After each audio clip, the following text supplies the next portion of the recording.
This is getting incredible out here. Oh, come on. Oh, my goodness. Wow. Extraordinary.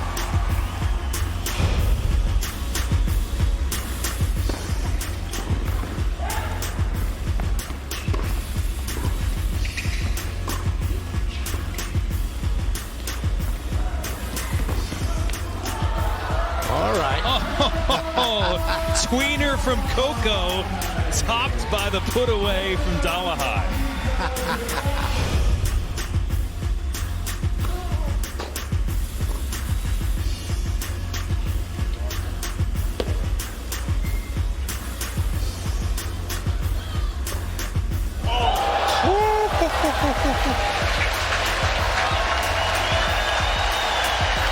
Point of a tournament.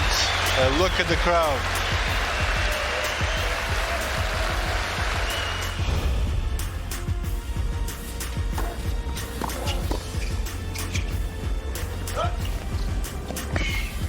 Are you kidding? Are you for real? Kyle Edmonds. And just the little pump of the fist in response.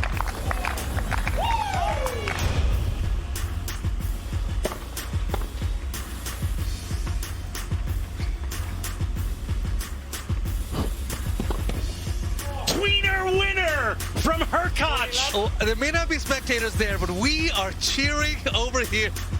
Brilliant.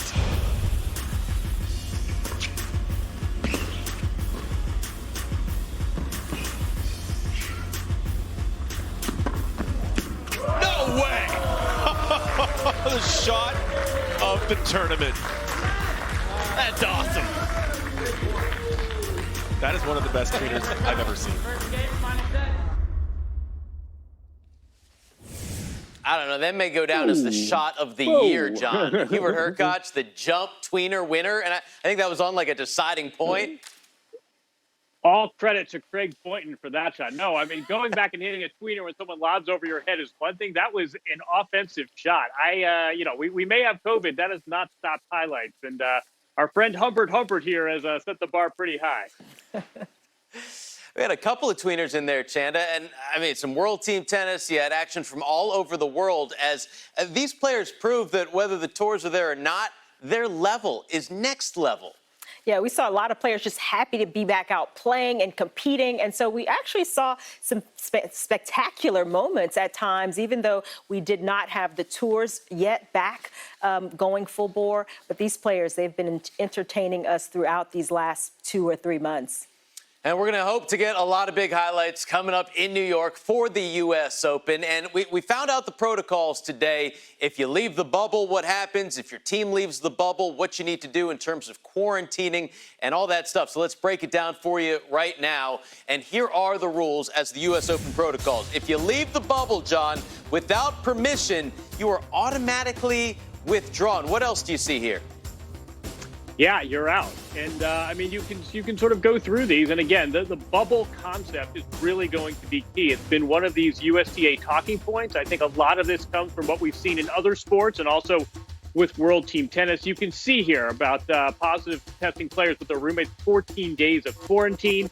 Remember, there is no qualifying draw at the U.S. Open. What happens if a player tests positive or violates one of these rules? Well, a doubles player will be there as a singles alternate. But again, the USTA has made it very clear that this is non-negotiable. There may be some additional protocols based on what we see in Lexington and Cincinnati. But again, this whole idea of the bubble is going to be really critical because we see in other sports that's the difference between the sports that have succeeded in a restart and those that have struggled.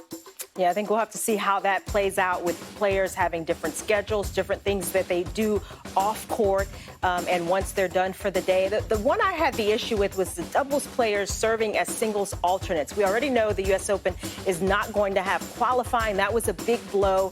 You understand trying to create this event and not be able to have a certain number of players that they can service.